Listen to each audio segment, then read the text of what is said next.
Nais malaman ni Roel Flores ang aming opinyon kung ano ang maaari niyang gawin patungkol sa kapitbahay nila na pina-extend daw ang bakuran hanggang sa mismong pader sa likod ng bahay ni Roel. Pilit tumatanggi si Roel sa pagpapagawa ng kanyang kapitbahay na nasa likod ng kanyang bakuran ang bakod na sasakop hanggang sa mismong pader ng bahay niya. At kapag nagtayo daw kasi ng bakod hanggang dito, mawawalan sila ng ventilation at masasakop ang kanal na nasa likuran nila na maaaring magsanhi ng pagbaha. Ang property na nais i-extend ng kanyang kapitbahay ay pag-aari daw ng nais ring malaman ni Roel kung mayroon daw bang paglabag sa building code ang kanyang kapitbahay.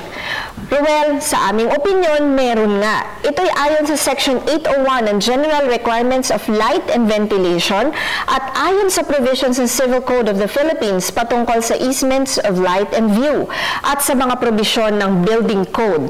Dapat daw ang bawat building ay ginagawa at binibigyang konsiderasyon ng easement of light and view at dapat na may sapat na liwanag at ventilation ang lahat ng ito. Tandaan na ang aming opinyon ay limitado lamang sa mga impormasyong inyong ibinigay sa amin at maaari itong mag-iba. Depende pa sa karagdagang detalye.